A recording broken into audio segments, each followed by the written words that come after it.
Cuando mi hijo me dijo que no sería bienvenido en su casa para Navidad, sonreí, subí a mi camioneta e hice una llamada. Para Año Nuevo había cancelado los pagos de su hipoteca, y eso fue solo el comienzo de mi plan. La justicia debía ser restaurada y la arrogancia castigada. No creerás lo que hice después. Me senté en el sofá de cuero de Miguel, hundiendo mi peso en los cojines, y dije: este año podría hacer mi famoso pavo, ¿sabes? El que lleva el relleno de salvia que tanto le gustaba a tu madre. ¿Recuerdas cómo decía que era mejor que el de su abuela? Las palabras flotaron en el aire cálido, mezclándose con el aroma de las velas de vainilla caras que Isabel siempre encendía. Miguel se movió a mi lado, su anillo de bodas reflejando la luz del árbol de Navidad de 3 metros que dominaba el salón. Algo en su postura cambió. Sus hombros se encorvaron como si esperara un golpe. Papá, lamentablemente no serás bienvenido aquí para Navidad. Las palabras me golpearon como un puñetazo. Parpadeé, seguro de haber escuchado mal. ¿Qué quieres decir? ¿Por qué no sería bienvenido? Miguel evitó mi mirada, sus ojos fijos en la mesa de café de mármol que yo había ayudado a elegir el pasado abril, cuando Isabel decidió que sus muebles viejos no eran lo suficientemente elegantes. Los padres de Isabel vendrán, y ellos prefieren que no estés aquí. Sentí las manos frías. Ellos prefieren. Es más fácil así, papá. Sabes cómo es la familia de Isabel con sus tradiciones, tienen su manera de hacer las cosas. Su voz se volvía más pequeña con cada palabra, como si él mismo se estuviera encogiendo. Miré alrededor del salón. Las cortinas de seda que pagué cuando Isabel se quejó de la privacidad, los pisos de madera que costaron mi segunda hipoteca, el moldaje de corona que agotó mi tarjeta de crédito. Cada centímetro de esta casa llevaba mis huellas, mi sacrificio, mi amor por mi hijo. ¿Su manera? Repetí lentamente. ¿Y cuál es esa manera, Miguel? Él se estremeció. Papá, por favor, no hagas esto más difícil de lo necesario.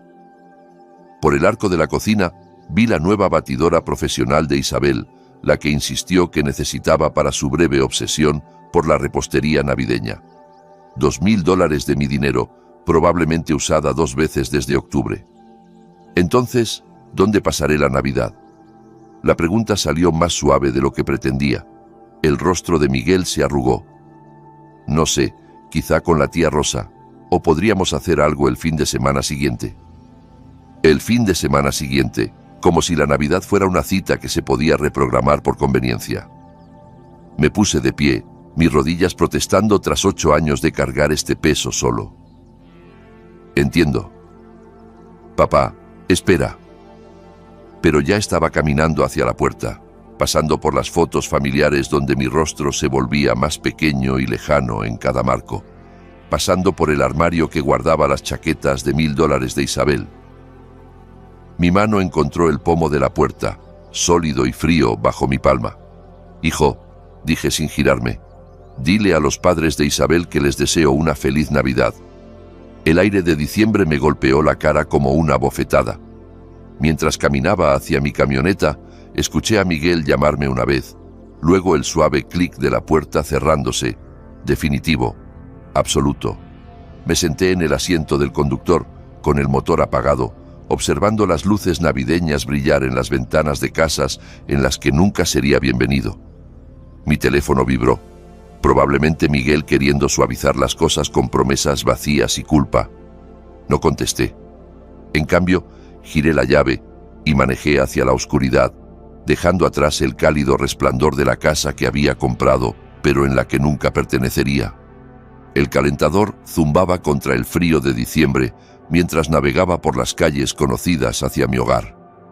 Los barrios de las afueras se extendían a mi alrededor, cada esquina cargada de recuerdos del hombre que solía ser, el que creía que la familia lo era todo, el que daría su último peso para ver a su hijo sonreír. Ese hombre era un tonto. Me detuve en un semáforo en la calle 29 y Gran Avenida, observando a un joven padre cargar regalos navideños en su camioneta.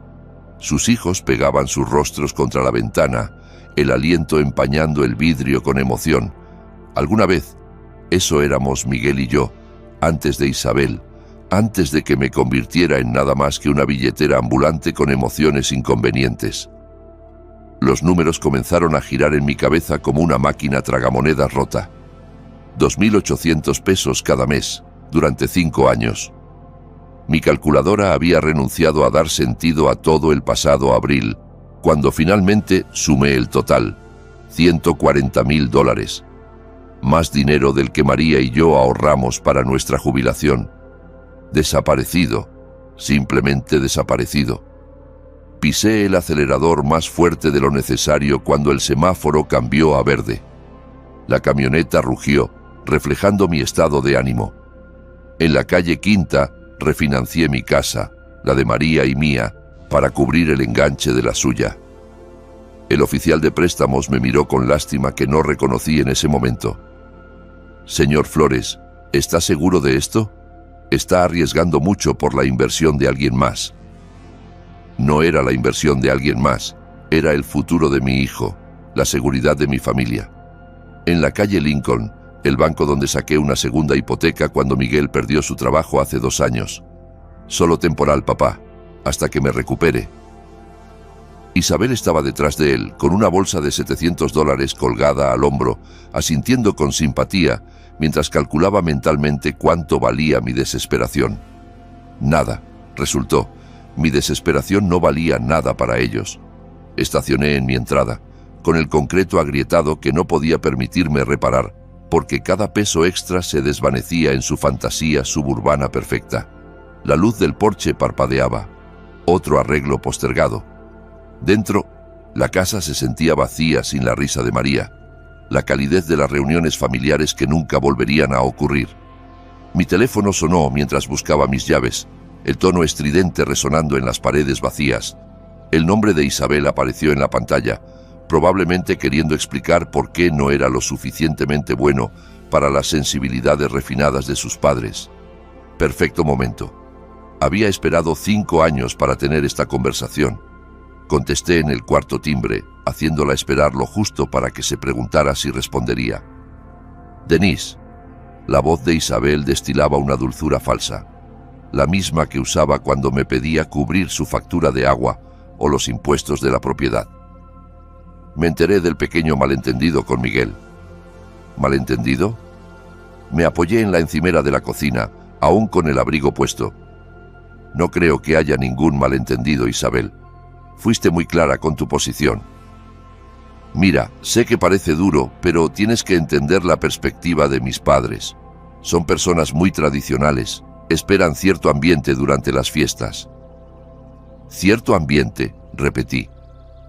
¿Y cuál es ese ambiente? Hubo una pausa. Escuché el crujido de bolsas de compras al fondo, probablemente gastando dinero que debería haber ido a su hipoteca, dinero que, al parecer, era mi responsabilidad. Bueno, no están acostumbrados a tu tipo de comida, toda esa comida mexicana picante y la música a todo volumen.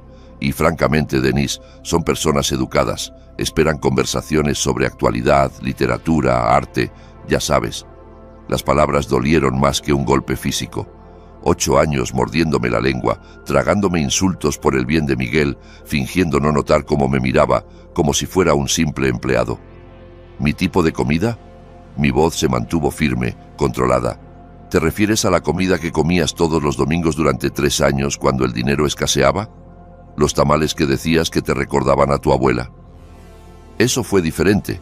Entonces lo apreciábamos, pero ahora, con mis padres.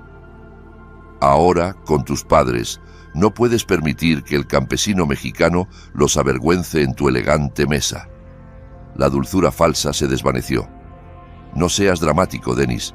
Esto no es sobre raza, es sobre clase. Mi padre se graduó con honores de la Universidad Autónoma. Mi madre habla 4 idiomas. Pasan los veranos en Valle de Bravo. ¿Qué podrías aportar tú a la conversación? ¿Historias de poner azulejos?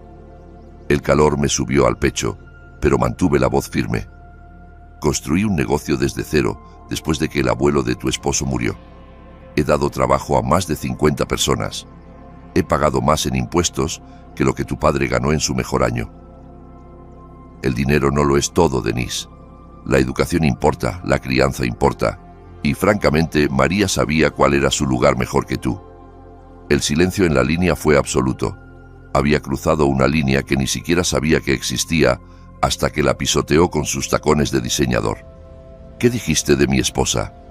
Solo digo que ella sabía integrarse mejor. No hacía olas. Entendía que algunos espacios no eran para ella.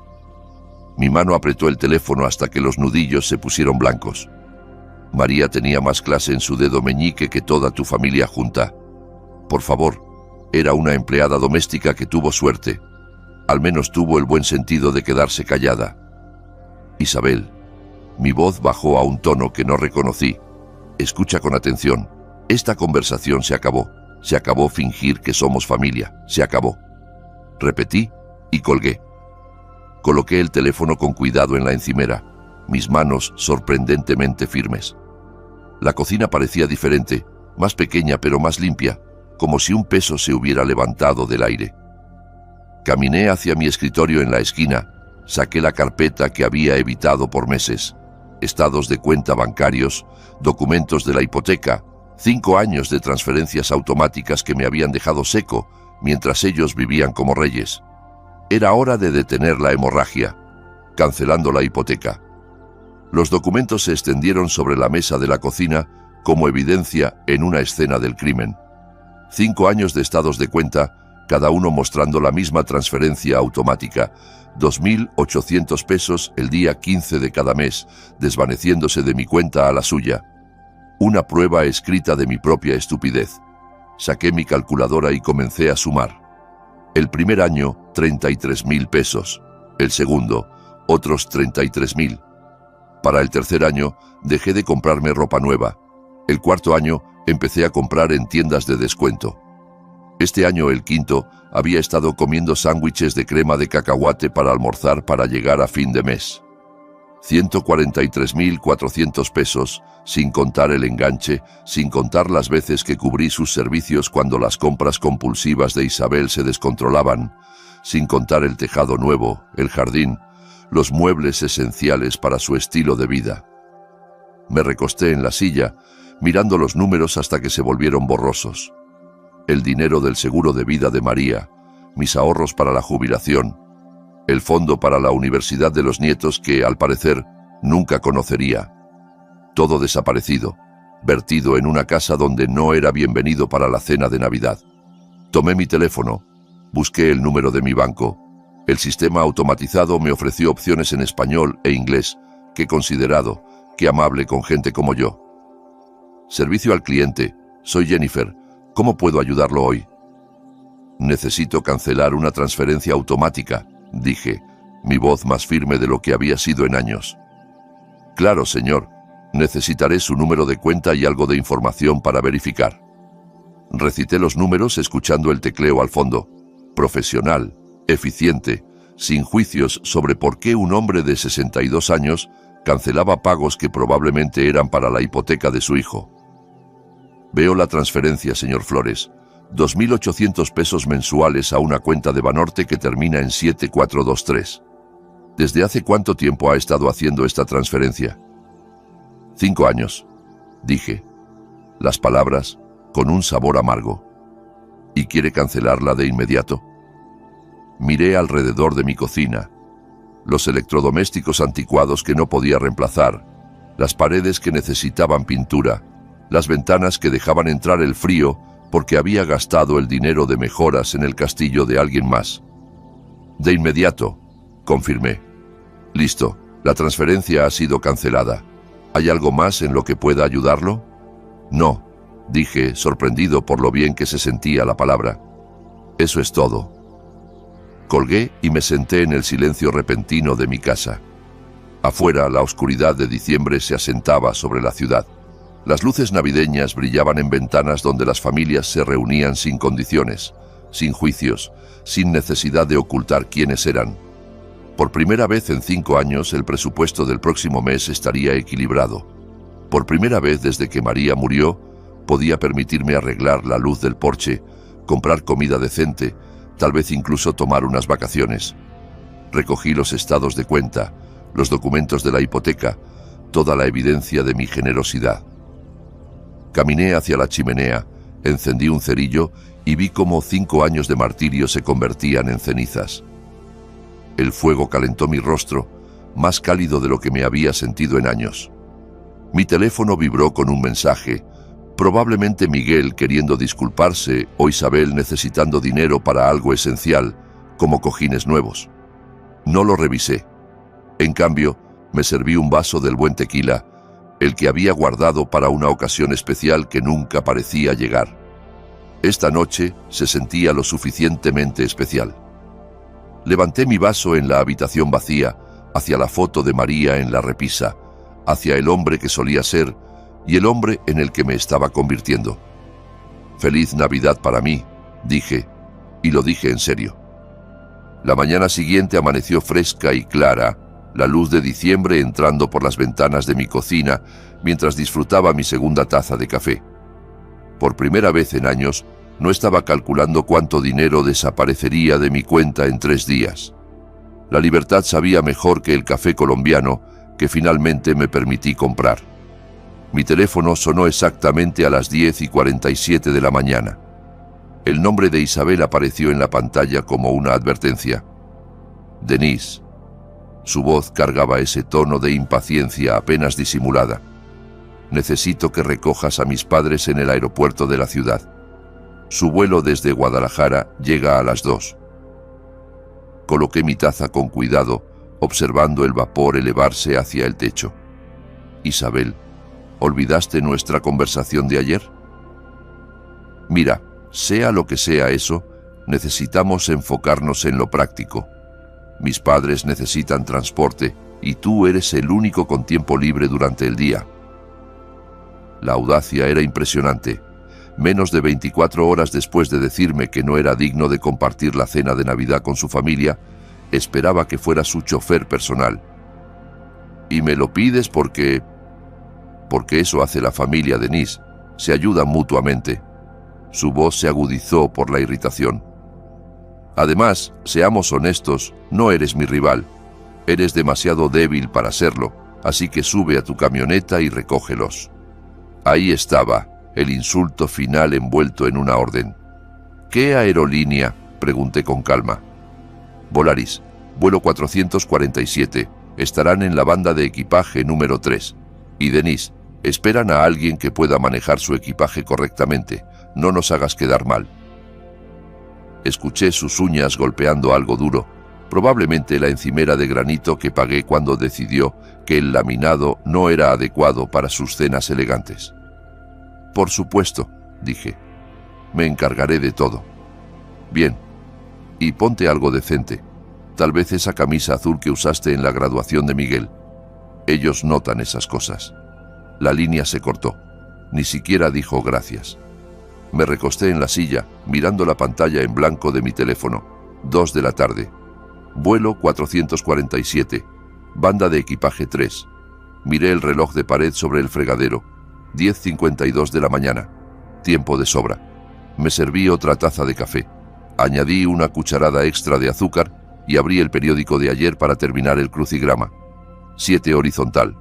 Gratificación pospuesta. 12 letras. La respuesta llegaría eventualmente. La trampa del aeropuerto. A las 2:15 de la tarde, estaba acomodado en mi sillón favorito con una taza fresca de té de manzanilla y la edición dominical del periódico local. El crucigrama de ayer estaba terminado sobre la mesa de café. Gratificación pospuesta era postergación. Mi teléfono vibró contra la superficie de madera. El nombre de Isabel apareció de nuevo. Lo dejé sonar. El sol de diciembre entraba por las ventanas de la sala, calentando el espacio donde había pasado tantas noches solitarias contando el costo de mi generosidad. Hoy, el silencio se sentía diferente, ganado, intencional. A las 2:47, el teléfono vibró otra vez. Vi el mensaje de Isabel. «Papá, ¿dónde estás? Mis padres están...». Volteé el teléfono boca abajo y regresé a la sección de deportes. El equipo local había perdido otra vez. Algunas cosas nunca cambian. Para las 3:30 mi teléfono había vibrado 6 veces.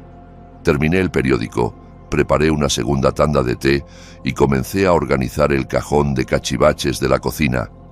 Es increíble lo que puedes lograr cuando no estás corriendo para cumplir los caprichos de quienes te consideran su mozo personal. La séptima llamada llegó a las 3:45. Un número desconocido, probablemente los padres de Isabel usando el teléfono de alguien en el aeropuerto. También lo dejé sonar. Afuera, un vecino colgaba luces navideñas en su porche, sus hijos corriendo por el patio con la energía frenética que solo las tardes de diciembre traen. Familias normales haciendo cosas normales. Nadie estaba varado en un aeropuerto, esperando a alguien que nunca llegaría. A las 4:15, mi teléfono comenzó a sonar sin parar. Isabel, luego el número desconocido, luego Isabel otra vez. El zumbido era constante, como una avispa atrapada contra un cristal. Caminé a la cocina, desconecté el teléfono fijo de la pared y apagué el celular por completo. Silencio perfecto. Preparé un sándwich de queso fundido y calenté una lata de sopa de jitomate, comida reconfortante que no me había permitido en meses porque cada peso iba a mantener su estilo de vida. El queso se derritió perfectamente dorado, la sopa humeaba en mi taza favorita. Afuera, el sol de invierno comenzaba a ponerse, proyectando sombras largas en mi patio trasero. En algún lugar de la ciudad, 3 personas probablemente estaban en el estacionamiento del aeropuerto, discutiendo sobre el costo de un taxi y preguntándose cómo su sirviente personal tuvo el descaro de dejarlos plantados. La idea hizo que mi sopa supiera aún mejor. Para las 5 de la tarde, había cenado, llenado el lavavajillas y estaba considerando qué película ver. Hacía años que no tenía una noche entera para mí sin preocuparme por llamadas de emergencia pidiendo dinero o favores de última hora. Estaba alcanzando el control remoto cuando alguien comenzó a golpear mi puerta principal. No era un toque, era un aporreo, el tipo de golpes agresivos que hacían temblar el marco y anunciaban furia pura. Dejé mi té y caminé lentamente hacia el ruido, sabiendo exactamente a quién encontraría del otro lado. Los golpes se intensificaron mientras me acercaba. A través de la mirilla, vi 3 figuras amontonadas en mi pequeño porche, como lobos rodeando a su presa. Abrí la puerta y encontré el rostro rojo de Carlos Ramírez, a centímetros del mío. «¿Qué demonios te pasa?», gritó entrando a mi sala sin invitación. «Esperamos en ese maldito aeropuerto más de 3 horas». Catalina lo siguió, su cabello normalmente perfecto despeinado, los labios apretados en una línea de odio puro. «Esto es completamente inaceptable para alguien de tu edad, Denise, absolutamente bárbaro». Isabel cerraba el grupo, su abrigo de diseñador arrugado, el maquillaje corrido. «Nos humillaste. ¿Tienes idea de lo que has hecho?». Mi voz cortó su coro de rabia como un cuchillo. «¡Fuera de mi casa!». Se detuvieron a mitad de su diatriba, sorprendidos por el acero en mi tono. «¿Disculpa?». El rostro de Carlos pasó de rojo a morado.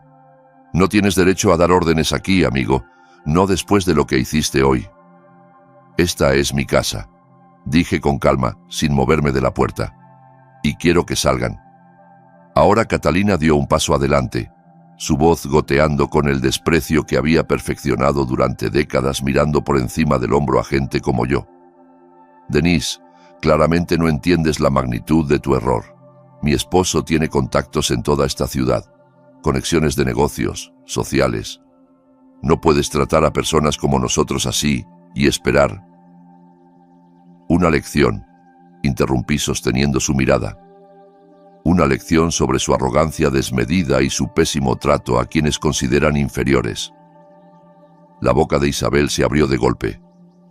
«¿Una lección? ¿Quién te crees que eres para enseñar nada a nadie?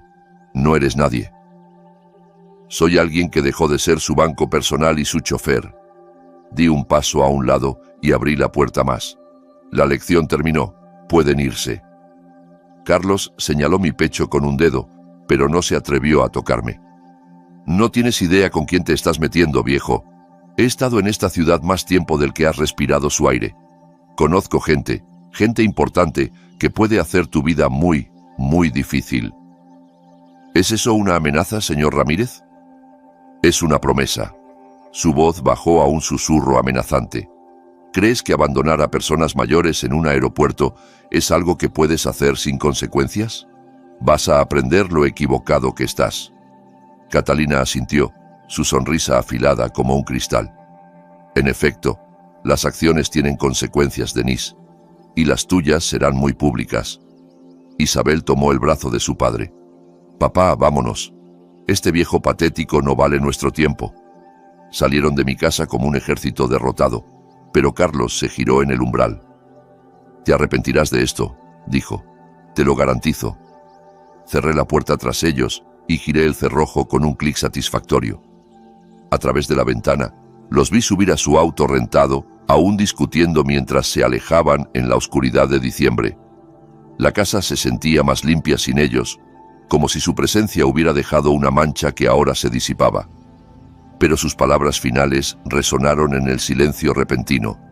Consecuencias públicas, contactos importantes.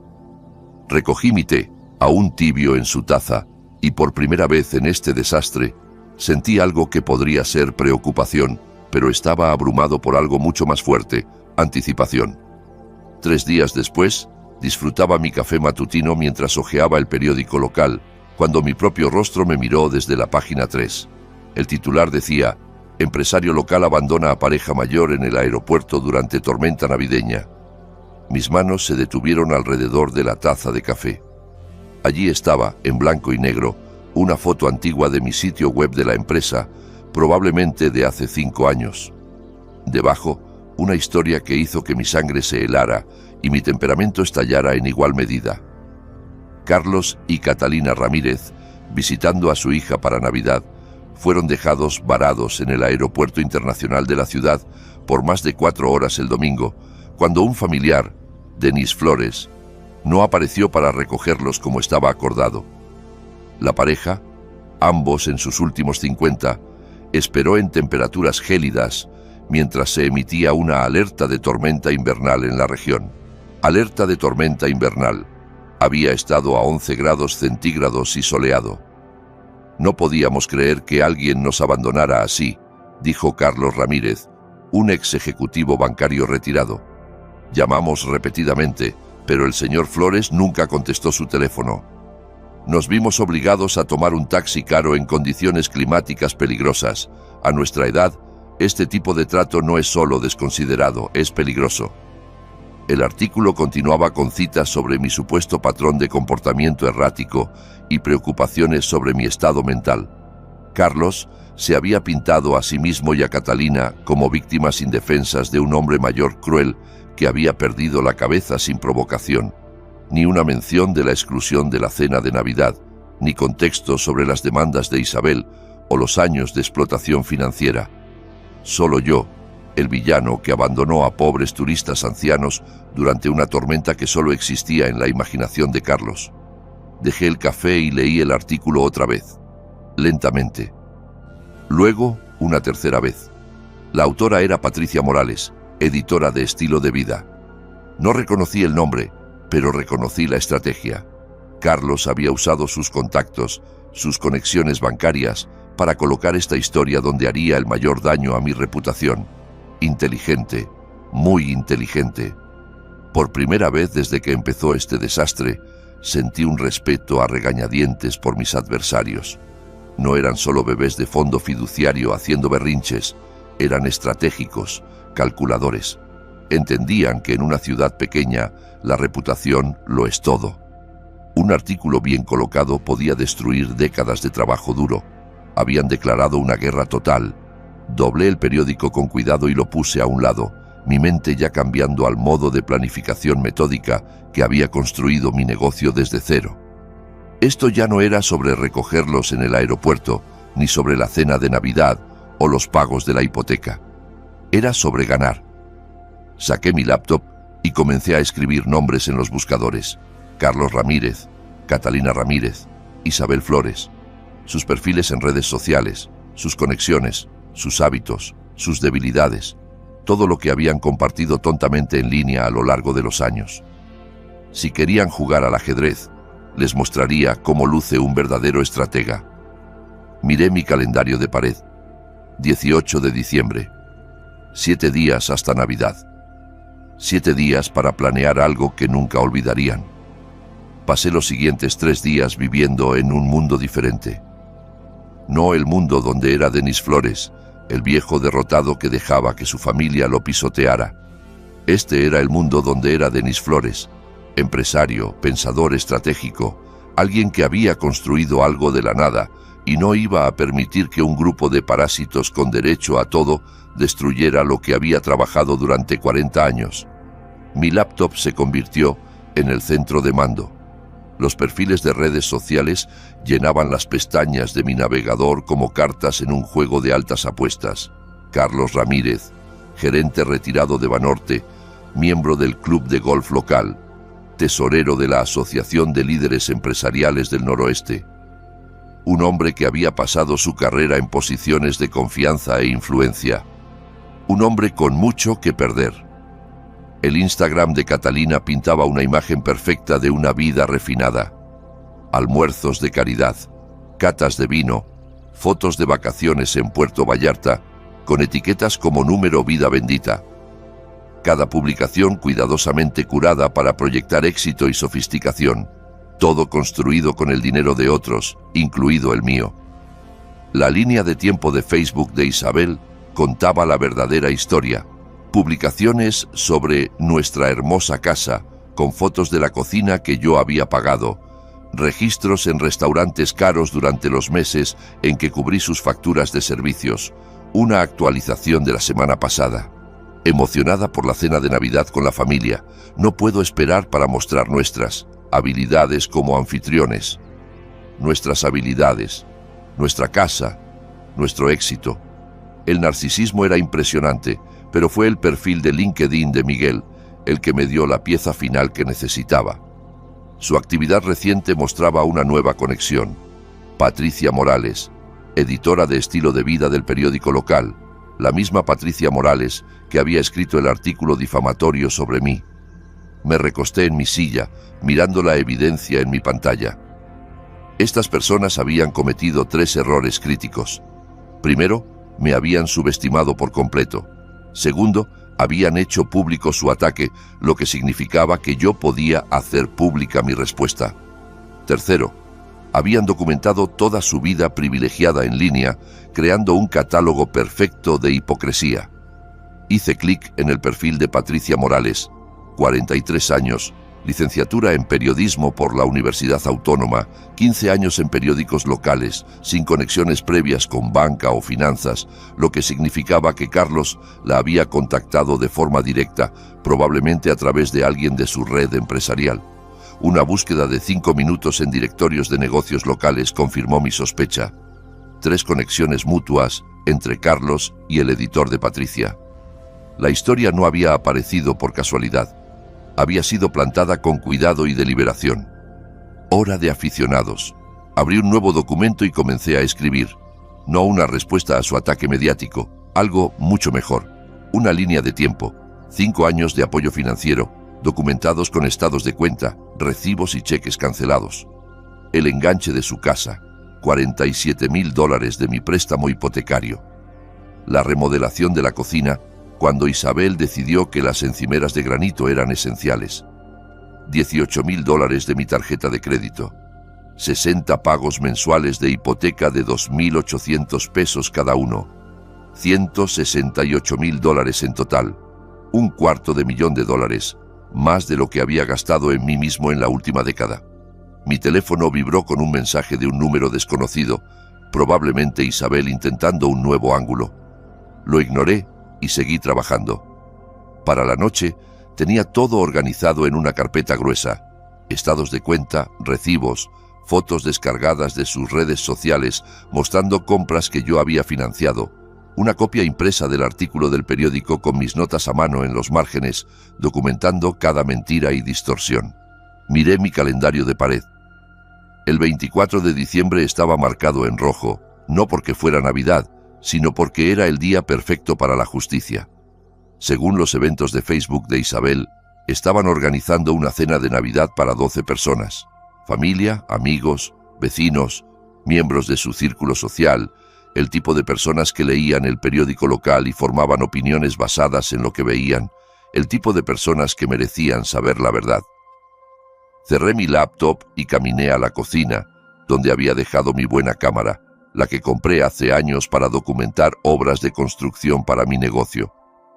Era hora de usarla para documentar algo completamente diferente. Mañana era Nochebuena. Mañana, Carlos Ramírez y su familia aprenderían qué pasa cuando declaras la guerra a alguien que realmente sabe cómo pelear. La mañana de Nochebuena amaneció gris y fría, el tipo de día invernal que te hacía agradecer por las casas cálidas y las reuniones familiares. Lástima que no sería bienvenido en ninguna de las dos, pero tenía otros planes. Organicé mi evidencia como un abogado preparándose para un juicio. Estados de cuenta bancarios ordenados por año, cada pago mensual resaltado en amarillo, recibos organizados cronológicamente, mostrando el patrón de mi apoyo a su estilo de vida. Fotos impresas de las redes sociales de Isabel, su nueva joyería, sus fotos de vacaciones, las decoraciones navideñas caras que adornaban la casa que yo había ayudado a mantener. Todo copiado 12 veces, una para cada invitado a la cena. En la cima de cada paquete, el artículo del periódico, con mis notas en rojo visibles en los márgenes, mentira, junto a las citas de Carlos sobre el clima peligroso. Falso, al lado de la afirmación sobre mi comportamiento errático. Falta contexto resaltado donde omitieron 5 años de apoyo financiero. Me vestí con cuidado, usando mi mejor traje, el azul marino que llevé al funeral de María, planchado y listo para otro tipo de despedida. Hoy me despedía del hombre que había sido un felpudo para su familia. Esta noche sería alguien que exigía respeto. A las 6:30 de la tarde, cargué mi maletín con los paquetes de evidencia y manejé hacia el fraccionamiento exclusivo donde vivían. Su casa brillaba con una luz cálida, los autos llenando la entrada y alineándose en la calle. A través de las ventanas frontales podía ver figuras moviéndose en el comedor, Isabel jugando a la anfitriona perfecta en la casa que mi dinero ayudó a comprar. Estacioné al otro lado de la calle y revisé mi reloj. 6:45. Perfecto. Lo suficientemente tarde para que todos estuvieran sentados a la cena, lo suficientemente temprano para que aún estuvieran en el plato principal, sin escapatoria fácil para nadie. La puerta principal estaba sin llave, por supuesto. A Isabel le encantaba presumir lo seguro que era su vecindario, cómo no necesitaban preocuparse por la seguridad como en las zonas menos privilegiadas. Entré silenciosamente, el aire cálido golpeándome junto con los sonidos de risas y conversaciones desde el comedor. Y luego Catalina dijo: «Pero querida, así no hacemos las cosas en nuestra familia», decía alguien, seguido de más risas. Nuestra familia. Después de todo lo que habían hecho para excluirme de ella, entré al comedor con mi maletín en mano, 12 rostros girándose hacia mí, con expresiones que iban desde la sorpresa hasta el horror. Isabel se quedó congelada con su copa de vino a medio camino hacia los labios. El rostro de Miguel palideció. Carlos y Catalina parecían haber visto un fantasma. «Buenas noches a todos», dije con calma, colocando mi maletín en la mesa auxiliar de mármol. «Espero no interrumpir su celebración navideña». Isabel recuperó la voz primero. «Denise, esto es completamente inapropiado. Tienes que irte ahora mismo». «De hecho», dije, abriendo mi maletín y sacando el primer paquete de documentos, «creo que sus invitados merecen saber quién pagó realmente esta cena, esta casa y el estilo de vida que han estado presumiendo». Una mujer que no reconocí, probablemente una de las amigas de caridad de Catalina, se inclinó con curiosidad. «¿De qué está hablando Isabel?» «Está teniendo algún tipo de episodio», dijo Isabel rápidamente.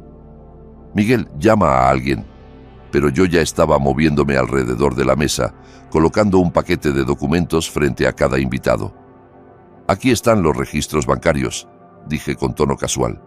5 años de apoyo financiero, $168,000 solo en pagos de hipoteca, más el enganche, las renovaciones, los muebles, los electrodomésticos, todo lo que ven a su alrededor. La sala quedó en silencio, excepto por el crujido de los papeles mientras 12 personas comenzaban a examinar la evidencia. Observé cómo sus rostros cambiaban al absorber los números, las fechas, la prueba innegable de mi generosidad y su engaño. Esto es, comenzó un hombre, deteniéndose al mirar un estado de cuenta. Indignante, terminó la mujer frente a él.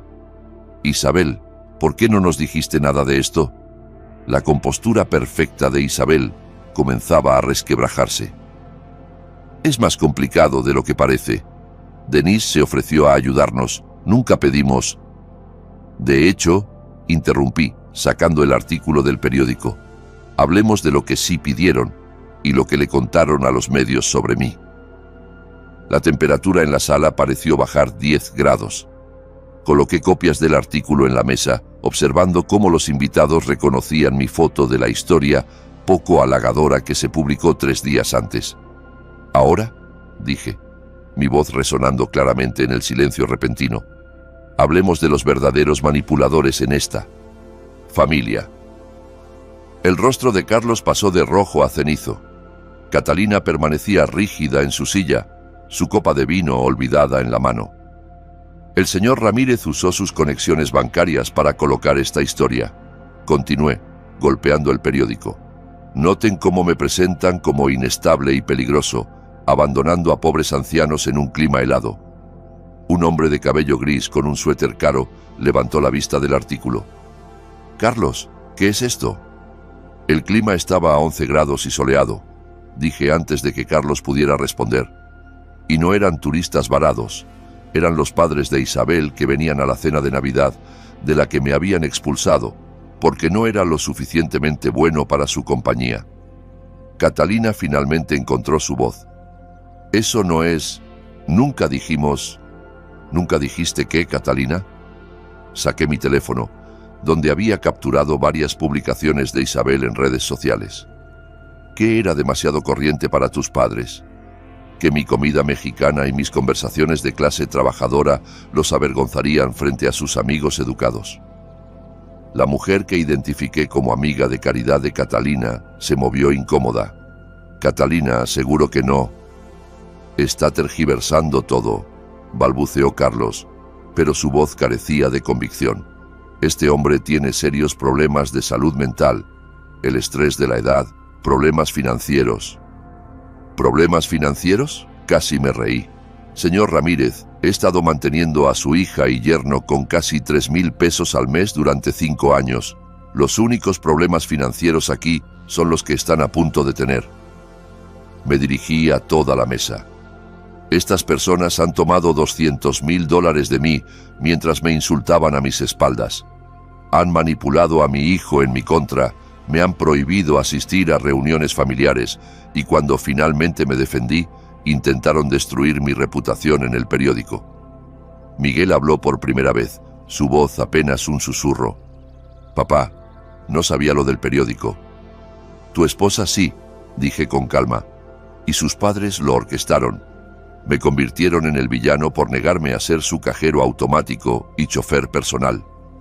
La dinámica social en la sala estaba cambiando como placas tectónicas. Podía verlo en los rostros de los invitados, la gradual comprensión de que todo lo que les habían dicho sobre los generosos anfitriones de esa noche estaba construido sobre mentiras. «Esto es inconcebible», dijo una mujer mayor con perlas, mirando los estados de cuenta. «Carlos, ¿cómo permitiste que tu hija se aprovechara de la generosidad de este hombre y luego lo atacara públicamente cuando dejó de permitirlo?» La fachada cuidadosamente mantenida de Carlos se derrumbaba. «No entienden la situación completa». «Entiendo perfectamente», interrumpió la mujer. «Este hombre ha estado apoyando a tu familia financieramente mientras lo trataban como a un sirviente. Y cuando dijo que no, intentaron arruinar su reputación». La voz de Catalina salió estrangulada. «Nos abandonó en el aeropuerto. Después de que me dijeras que no era bienvenido en la cena de Navidad porque mi presencia sería inapropiada para tus padres», dije con calma. «Después de 5 años pagando sus cuentas mientras me despreciaban por mi origen y nivel educativo». El silencio era ensordecedor. 12 personas mirando a Carlos y Catalina con expresiones que iban desde el disgusto hasta la vergüenza por haber estado asociadas con ellos. Isabel hizo un último intento desesperado por controlar la narrativa. Por favor, todo esto es un asunto familiar que se salió de control. No, dije con firmeza. Dejó de ser un asunto familiar cuando lo hicieron público, cuando usaron el periódico para atacar mi carácter, cuando decidieron que mi reputación era un daño colateral aceptable para su orgullo. Miré alrededor de la mesa a rostros que no reconocía, pero que ahora sabían exactamente quién era yo. Quería que todos supieran la verdad antes de que volvieran a leer sobre Denis Flores en el periódico. Porque lo volverán a leer, pero la próxima vez será la historia real. Cerré mi maletín y ajusté mi corbata. Disfruten el resto de su cena, es la última que pagaré. Mientras caminaba hacia la puerta, podía escuchar la erupción comenzando detrás de mí. Voces alzadas en acusaciones, preguntas exigiendo respuestas, el sonido de una fachada social cuidadosamente construida desmoronándose. Era la música navideña más hermosa que había escuchado. La carta llegó un martes por la mañana en marzo, entregada por correo certificado, con el peso de las consecuencias legales detrás de cada palabra. Firmé por ella en la puerta principal, notando cómo el aire primaveral olía a crecimiento nuevo y posibilidades en lugar de la desesperación invernal que había marcado esos oscuros días de diciembre. Notificación de incumplimiento, decía el sobre. Demanda final de pago. 3 meses de pagos hipotecarios atrasados habían alcanzado a Miguel e Isabel como un tsunami de realidad. 8.400 pesos en mora, 14 días para regularizar la cuenta o enfrentar un proceso de ejecución hipotecaria sobre la casa que yo había ayudado a comprar. Dejé la carta a un lado y volví a mi café, leyéndola como quien lee noticias sobre un clima lejano. Interesante, pero no mi problema. Mi teléfono había estado sonando durante semanas con llamadas cada vez más desesperadas. El número de Isabel estaba bloqueado después del primer mensaje de voz histérico. Carlos y Catalina, cuya posición social en la ciudad se había evaporado como la niebla matutina tras la humillación de la cena de Navidad, también intentaron contactarme. Incluso Miguel, cuyas llamadas había ignorado por una mezcla de enojo y curiosidad sobre cuánto tardaría en tragarse su orgullo. La respuesta, aparentemente, fue 97 días. Tocó a mi puerta ese jueves por la noche, ya no el hombre confiado que me había excluido de la cena de Navidad, sino alguien que parecía haber envejecido una década en 3 meses. Ojeras marcadas, su traje caro arrugado, el olor a desesperación pegado a él como un perfume barato. «Papá», dijo cuando abrí la puerta, «necesitamos hablar». Me hice a un lado para dejarlo entrar, notando cómo miraba mi casa como si la viera por primera vez. Los muebles nuevos que compré con mi primer cheque libre de hipoteca, la pintura fresca en las paredes que no había actualizado en 8 años porque cada peso iba a su estilo de vida, las reparaciones que finalmente pude costear ahora que no subsidiaba el sueño americano de alguien más. «Bonito lugar», dijo en voz baja. «Es lo que pasa cuando gastas dinero en ti mismo en lugar de en personas que no lo aprecian». Respondí, acomodándome en mi nuevo sillón reclinable. Él negó con la cabeza, sentándose en el borde de mi sofá como si temiera relajarse. «Necesito que sepas cuánto lo siento. Todo. La cena de Navidad, el artículo del periódico, la forma en que Isabel, la forma en que te tratamos». Continúa. «No sabía lo del artículo, te lo juro. Cuando me enteré...» Se pasó las manos por el cabello. «Dios, papá, las cosas que decían de ti a tus espaldas, cómo hablaban de nuestra familia, de la memoria de mamá». Mi mandíbula se tensó al mencionar a María, pero mantuve mi voz serena. «¿Y qué decían exactamente de tu madre? ¿Que sabía cuál era su lugar mejor que yo? ¿Que entendía los límites?» No pudo mirarme a los ojos. «Debí haberte defendido. Debí haberles plantado cara hace años». «Sí», dije simplemente, «debiste haberlo hecho». Nos quedamos en silencio por un largo momento, el peso de 5 años de errores, llenando el espacio entre nosotros. Afuera, escuché a mi vecino cortando el césped, los sonidos normales de una tarde normal en un vecindario normal, donde los hijos no excluían a sus padres de la cena de Navidad. La casa está en ejecución hipotecaria, dijo Miguel finalmente. Lo sé. No podemos hacer los pagos sin... Se detuvo, como si se diera cuenta de cómo sonaba eso. Sin mi ayuda, terminé. Sin el dinero que enviaba cada mes mientras permitías que la familia de tu esposa me tratara como basura. Sé cómo se ve, papá. Me incliné hacia adelante, asegurándome de que me mirara. ¿Sabes cuánto dinero te envié en 5 años? Asintió con tristeza. Isabel lo calculó después de Navidad, los pagos de la hipoteca, el enganche, todo lo demás. Más de $200,000, $237,468, corregí. Sé la cantidad exacta porque finalmente hice algo que debía haber hecho hace años. Lo sumé. Su rostro se desmoronó. Papá, lo siento tanto. No sé cómo arreglar esto. No puedes arreglarlo, hijo. Ese dinero se fue, pero más importante, esos años se fueron. 5 años en los que pude haber construido una relación contigo en lugar de financiar la vida de fantasía de tu esposa. Lo sé ahora. Me miró con algo que podría haber sido esperanza. Pero tal vez podríamos empezar de nuevo. Tal vez hay una manera de... ¿Me estás pidiendo que reanude los pagos de la hipoteca? La esperanza murió en sus ojos. Vamos a perderlo todo, papá. La casa, el respeto de Isabel por mí, la aprobación de sus padres. No sé qué haré. Lo resolverás, dije, no sin amabilidad. De la misma manera que yo resolví cómo vivir sin un hijo que me respetara. De la misma manera que aprendí a pasarla. Navidad solo mientras tú celebrabas con gente que pensaba que yo no estaba a su altura. Comenzó a llorar, en voz baja, como un hombre que se había quedado sin opciones. Te perdí, ¿verdad? Elegí a ellos sobre ti, y ahora te perdí para siempre.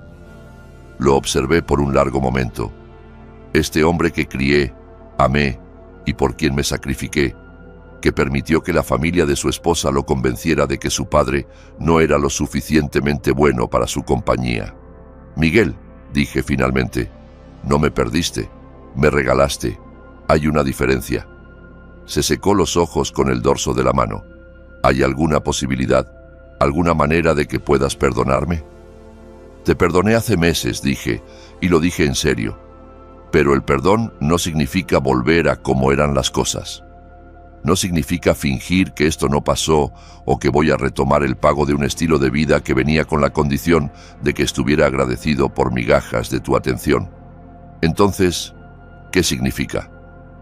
Me levanté y caminé hacia la repisa, donde la foto de María estaba junto a una nueva imagen. Yo con Rosa y su familia en la cena de Pascua, la primera festividad que pasé con personas que realmente me querían allí. Significa que si quieres una relación conmigo, tendrás que construirla desde cero. Significa mostrarme respeto en lugar de exigir que lo gane. Significa tomar decisiones basadas en lo que es correcto, no en lo que es conveniente. Me giré hacia él. Y significa que la próxima vez que alguien, tu esposa, sus padres, cualquiera, intente excluirme de las reuniones familiares, recordarás quién actúa realmente como familia. Asintió lentamente, comprendiendo, quizás por primera vez, que el respeto no es algo que se puede dar por sentado.